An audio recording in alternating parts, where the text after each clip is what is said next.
অচক পলয়ংকাৰী বানৰ সংহাৰ বহু পৰিমাণে কমিলে, স্বাভাৱিক অৱস্থালৈ আহিলে নদীৰ জলপৃষ্ঠ আৰু বিভিন্ন স্থানৰ উজনি অসমৰ 3খন জিলা যোৰহাটৰ টিয়ক আৰু মৰিয়ানীৰ বিভিন্ন স্থানৰ লোকসকল শিবিৰৰ পৰা নিজৰ ঘৰলৈ আহিলে আৰু ঘৰ যিহেতু পানীৰ পৰা ওলালে তাৰ পিছৰ পৰিৱেশ আমি দেখাইছিলোঁ যে এক আঁঠু পৰ্যন্ত পলস পৰিলে, এক কদৰ্যময় পৰিৱেশত তেওঁলোক থাকিবলগীয়া হৈছে। আৰু এই মুহূৰ্তত মই মৰিয়ানী বিধানসভা সমষ্টিৰ অন্তৰ্গত অৰুণামুখ মিচিং গাঁৱত উপস্থিত আছোঁ। ইয়াতো সেই একেই অৱস্থা, একেই কদৰ্যময় পৰিৱেশ।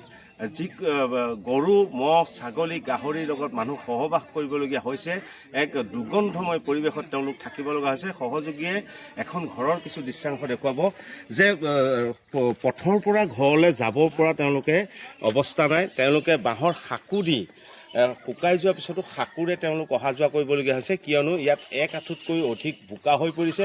তেওঁলোকৰ চৌহদৰ পৰাও পানী ওলোৱা নাই, মাথো তেওঁলোক থকা চাংখন ওলাইছে যদিও কিন্তু বাকী যি সামগ্ৰিক পৰিৱেশ, সেই পৰিৱেশ কিন্তু এক কদৰ্যময় পৰিৱেশত থাকিব লগা হৈছে।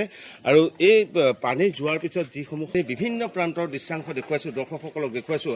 আৰু এই যি পানী ওলাই যোৱাৰ পিছত এই কদৰ্যময় পৰিৱেশত চৰ্মৰোগেই হওক বা মহ দাহৰ যি সমস্যা, খোৱা পানীৰ যি সমস্যা, আৰু এই সমস্যাবোৰৰ লগত এতিয়া এইসকল বানাক্ৰান্তই যুঁজ দিবলগীয়া হৈছে। আৰু এই ক্ষেত্ৰত প্ৰশাসনে বিভিন্ন ধৰণৰ ব্যৱস্থা গ্ৰহণ কৰিছে যদিও এইসকল লোকৰ বাবে সেয়া পৰ্যাপ্ত হৈ পৰা নাই, কিয়নো তেওঁলোকৰ চৌহদ যেতিয়া পানীৰ তলত ডুব গৈ থাকে, তেওঁলোকৰ অহা যোৱা চোতালখনত ভেটিটোত যদি এক আঁঠু পৰ্যন্ত পলস পালি পৰে, তেতিয়াহ'লে সেই ভুক্তভোগীসকলৰ বাহিৰে কিন্তু বাকীয়ে সেই যি কষ্ট, সেই কষ্ট কিন্তু উপলব্ধি কৰিব নোৱাৰে। মোৰ লগত কেইবাগৰাকীও লোক আছে, মই আপোনালোকৰ ওচৰলৈ আহিছিলোঁ। আপোনাৰ ঘৰ পানীৰ তলত কেইদিন থাকিলে? কেইদিনমান থাকিলে। এতিয়া ঘৰ ওলালে কিন্তু খালি এইবোৰ পলস পৰি গ'ল, পৰি আছেগৈ, কৰিব নোৱাৰে এতিয়া, খোজকাঢ়ি যাব নোৱাৰা অৱস্থা। তেনেকুৱা হৈছে। কি লোকচান হ'ল, হানি কি হ'ল? কুকুৰা, গাহৰি আৰু বাৰীত হেৰিবোৰ, তাৰপিছত কঠীয়া, এইবোৰ লোকচান হ'ল আৰু লোকচান হ'ল। এতিয়া চৰকাৰে দিয়া বস্তুবোৰ পাইছে নাই? পাইছে বাৰু, পাইছে। এতিয়া আগতে এনেকুৱা বান দেখিছিলে নে কেতিয়াবা? আগতে ইমানকৈ দেখা নাই বাৰু। দেখা নাই। এই বছৰ বেছি হৈছে। হঠাৎ আহি গ'ল। পটককৈ আহি গ'ল, আমিও ক'ব নোৱাৰিলোঁ যে, সেইকাৰণে কুকুৰা গাহৰিও নিলে আৰু অঁতৰাই, ধৰিবও নোৱাৰিলোঁগৈ, ক'বও নোৱাৰিলোঁগৈ এনেকৈ যে আহিব বুলি, তেনেকুৱা হ'ল আৰু। আইতা ঘৰ পানীৰ পৰা ওলালে? যেনে তেনে ওলালে। এতিয়া কেনেকুৱা ধৰণৰ সমস্যা হৈছে? এতিয়া কেনেকৈ হ'ব নো, এই কঠীয়া মৰিলে আৰু ৰুইছোঁ, ধানো মৰিছে। এই যে সাঁকোডাল দিছে, এইডাল কিহৰ কাৰণে দিবলগীয়া হ'ল?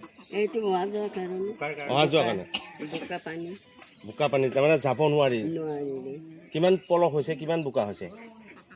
আৰু ইমানকৈ হৈছে আৰু এক আঁঠুমান হ'ল আৰু। মই আপোনাৰ ওচৰলৈ আহিছিলোঁ, এইপিনে আহিলে অলপ সুবিধা হ'ব। আপোনাৰ ওচৰলৈ আহিছিলোঁ, যিহেতু পলয়ংকাৰী বানে সকলোকে ধুই নিলে, বহু সা সম্পত্তি লোকচান হ'ল।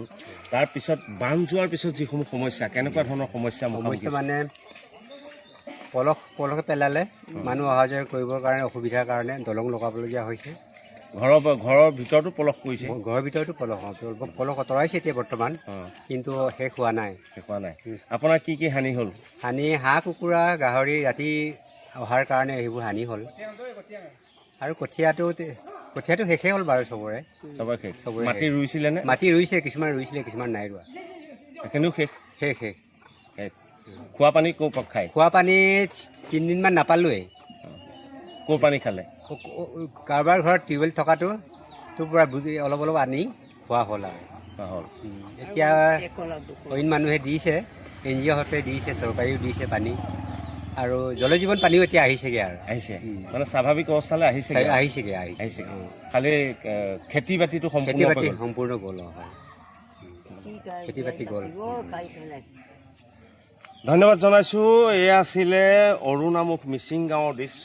আমি যি মহাপলয়, সেই মহাপলয় সময়ত তেওঁলোকৰ যি সমূহ সামগ্ৰী গ'ল, জীৱ জন্তু গ'ল, নিজৰ আপোন ঘৰখন বহু জেগাত নাইকিয়া হৈ গ'ল, বাট পথৰ অৱস্থা জৰাজীৰ্ণ হ'ল। আৰু ইয়াৰ পিছৰ যি পৰিৱেশ হ'ব পৰা যিসমূহ সমস্যা, প্ৰধানকৈ চিকিৎসা ক্ষেত্ৰত কিন্তু এক ডাঙৰ সমস্যা হৈ থিয় দিব, কিয়নো যি দুৰ্গন্ধময় পৰিৱেশ বিৰাজ কৰিছে আৰু সেই পৰিৱেশত কিন্তু কণ শিশুসকলৰ স্বাস্থ্যৰ যত্ন লোৱাটো অতি জৰুৰী। আৰু এই ক্ষেত্ৰত কিন্তু চৰকাৰৰ স্বাস্থ্য বিভাগে তৎকালীনভাৱে বিভিন্ন স্থানত গৈ তেওঁলোকে এই লোকসকলক যদি উপযুক্ত চিকিৎসা প্ৰদান নকৰে, তেতিয়াহ'লে অনাগত দিনত পানী শুকোৱাৰ পিছৰ কিন্তু এক ভয়ংকৰ পৰিৱেশে বিৰাজ কৰাৰ পূৰ্ণ সম্ভাৱনা আছে।